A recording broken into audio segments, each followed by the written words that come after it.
Hindi mo kasumpay na sa kinako. So kapag yan naman na ito ganihan, ginagamit na sa for garden wedding. And ito rainbow pass ginagamit mo sa grand entrance sa bride. So bago makanungan gihangak na ang bride. Tapos nasa siya glapol dito. Pino ko, ihulog ko sa kong drive mo. Yes. Ma'am, pwede pa. Isbukan ng bangko na ma'am. Nag-uot.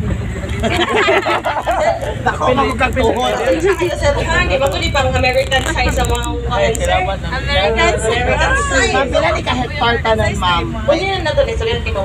Isa ka word ako spill.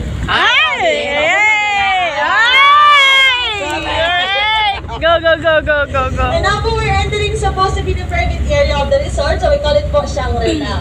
So upper side is our Shangri-La 1, which can accommodate up to 6 person. So semi-furnished siya, pwede magdalag maglutong pagkaon.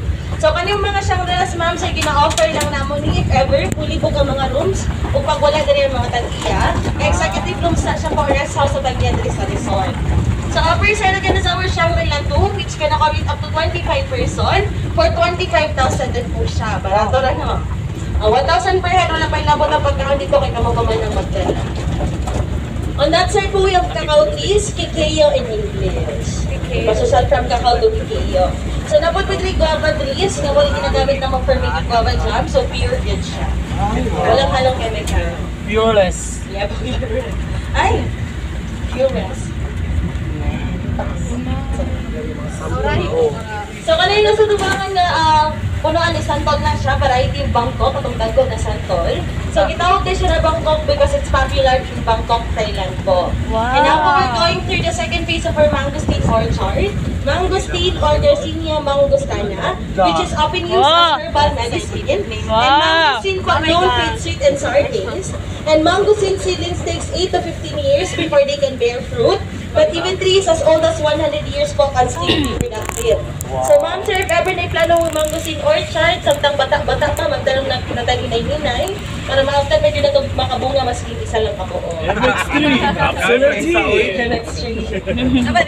Pili na ko na din na ganit. Nasa baba. Bawal na. Ay, bawal din. Mag-tunti. Eh, mas na, wala ka trabaho pag-uwi mo.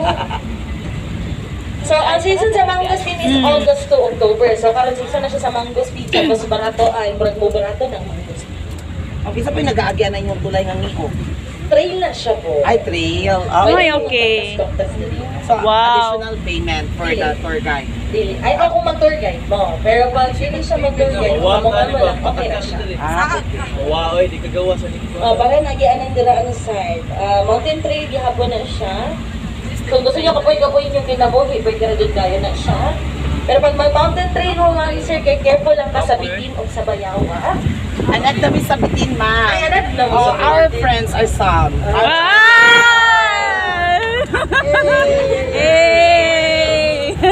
Kaya naman dyan may bitin o bayawag na rin. Ano kayo? Naman sa forest. Bayawak is the kanang lizard type. Oh, listen. Kung sa Bisaya pa, sir, halo. Hello. Ay, ano? Ipit, di ba mauna sila? Hello. So, napulat sa kabag the history of Eden. So, before siya nahimong resort, Eden used to be a log covered area with most of its primary forest gone. So, during 1970s, nag-start ang owners na magtanim ng thousand of pine seedlings O, di as ba well na? as the other Yan, trees and nakalagpo ang plants. kuan. And speaking of pine trees, Eden has three varieties, the Benguet, Carnelian, and the Norfolk. And as you know, this mountain, the trees are so tall and straight, kaya dikit-dikit sila pagkatanom.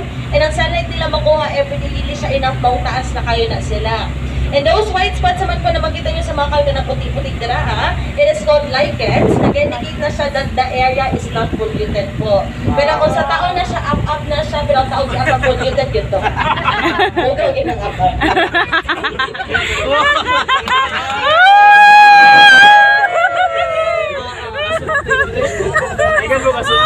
Nawag na siya sa pindari sir.